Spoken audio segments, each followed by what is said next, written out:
Hello there, and welcome to the Fast Farming Community's guide to the Echovald Wilds. Alongside a plethora of isolated events, the Echovald Wilds play host to two different meta events, Fort Aspenwood and Gang Wars. Our Farmtrain is based on starting the run with Fort Aspenwood, chaining it into a big batch of events across the map, and finishing the run off with Gang Wars. In this guide, I'll present our approach to both metas and the route for the events in between.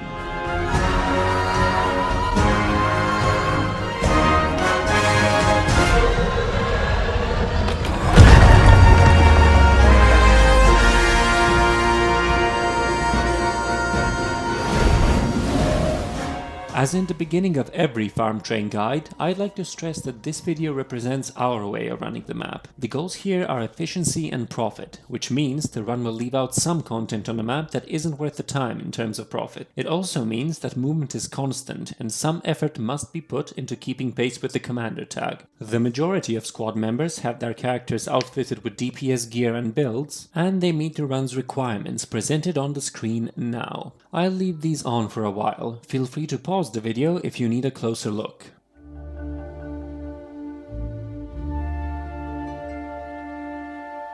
Before I start explaining the particulars of the run, I'd like to reflect on its rewards. By far the most alluring element of this Farmtrain are Imperial Favors, whether you need them for legendaries or you intend to make money with them. Echovald profit calculations assume you are going for the latter. A popular belief is that Fast calculates the value of Imperial Favors through profit made with buying and selling a weekly antique summoning stone. However, as calculating the value of favors earned in Farmtrains in this manner would be highly questionable, that is not what we do, and we never did. Favor value uses prices from Canton antique armor, because buying those items and selling them on the trading post is something you can do whenever, until you're out of favors and research nodes. A reasonable follow-up question would be, but what about the research nodes? Buying gear to salvage them from also costs money, and that is true, which is why that is also accounted for in the calculation. All of this information and much more can be found on our website linked in the description. Please do check it out if you're interested in details. On to the run itself. As mentioned, our first destination is Fort Aspenwood. What the game tasks us with doing here is very simple, but the way we go about it has some caveats. The first thing to keep in mind is that the number of mobs in this meta chain is already substantial by default, and it scales hard in every way. I unfortunately have footage from only a single run, but the amount of enemies that spawn here can easily be double than what you see on screen, with a sufficient squad size. These enemies are by and large Jade mechs, and very often drop T5 and T6 dust, which will be the most important of all drops in this section. You do not want to stray from the tag in this event, as you'll be killing mobs the squad hasn't tagged, depriving them of loot, all the while they're killing mobs you haven't tagged, making you lose out on loot. A rule is that we first tag all the mobs in a given section, and only then progress to the champions. The health scaling on champions in this event is quite inconsistent, but the first 2 or 4 are very tanky. The very beginning of the event starts with a batch of mobs on both entrances.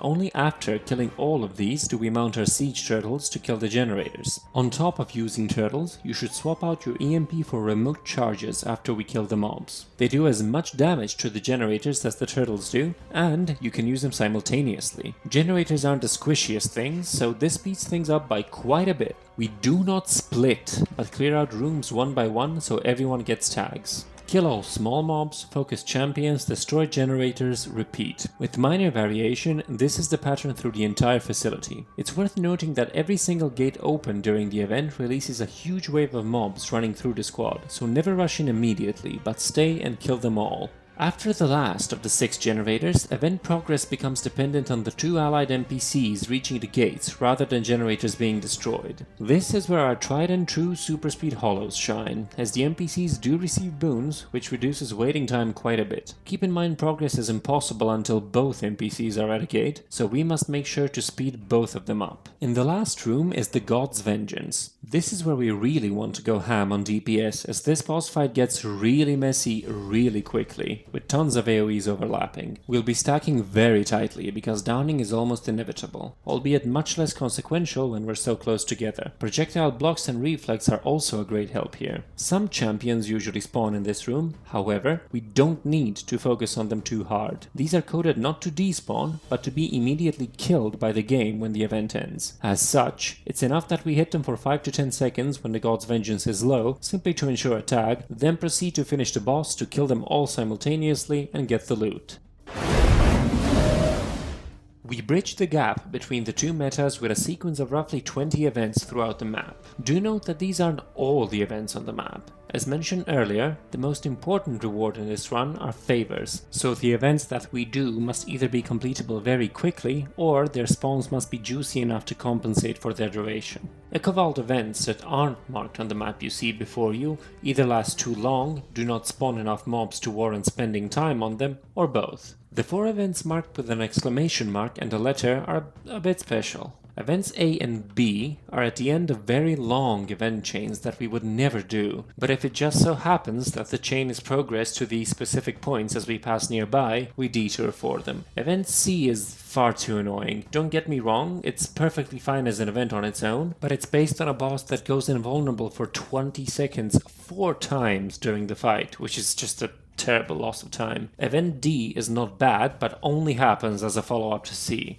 Everything else you see is fair game. We follow a route starting at the Jade Gate and ending at Arborstone that puts us in detection range for all of these, and then we just do whichever ones we run into as quickly as possible. A general rule is that we should crank our DPS to the max and move to the next event ASAP so we can cram as many as possible in before gang wars. Depending on our speed and the amount of events available, we usually cover the route twice or 1.5 times. Most of these events are self-explanatory, but I'd just like to leave a few notes for some.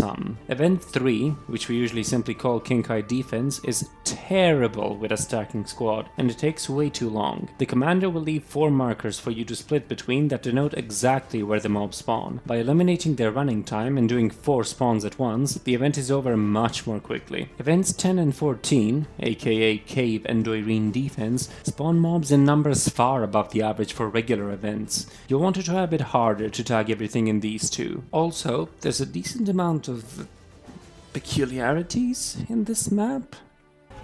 End of the road, Tomiko. This is what? The 5th time you've tried to kill me, Hop? End of the road, Tomiko. This is what? End of the road, Tomiko. This is End of the road, Tomiko. So don't be surprised. Gang Wars marks the final stage of the Farmtrain. Compared to normal events, all 5 of the pre-meta group events give 2 writs of Echovald Wild instead of 1, and they can roll higher amounts of favors upon event completion. Most of these events run simultaneously, yet the squad wants to tag all of them for massive favor gain, but not at the expense of speed. This is how we go about it. The first part consists of a single event, the Kropa Village Defense. Decap the zone, kill the Brotherhood, and move on. Part 2 consists of 2 events running simultaneously.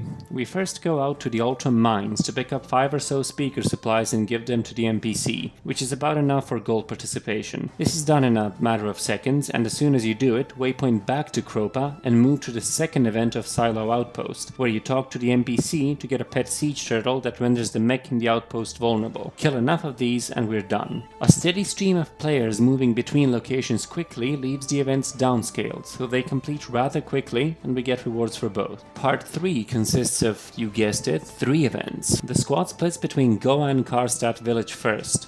Depending on where you went, you either defuse about 3 mines, unstealth and kill about 3 Brotherhood members, and then move to the village you didn't help yet. After you get tags on both, you move to Tulare village for the final event and kill speakers. This too is organized around downscaling, as the Karstadt Brotherhood event progresses very slowly with a lot of people, and the Tulare speakers get insane HP pools under the same conditions. Once all events are done, we move to the junkyard and complete the final events with an equal split on both sides. These are very close by, so once you've tagged a bit of one, just jump over to the other. The 2 mini-bosses that follow are very simple, and only need to die at roughly the same time. Just watch out for Numi's Reflect. The final boss has a variety of attacks, but most just require dodging, strafing away, or moving out. You have to be alert, but there's not much to explain. The one thing I do want to explain is the clap.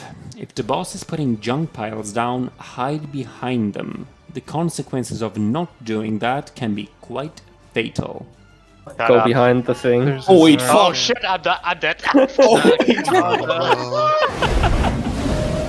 That's it for the Echovald Wilds. Hopefully this guide helped you understand what exactly goes on in our run. If you haven't already, check the description for links to the Fast Farming Community's website and Discord. We hope to see you in the runs to come.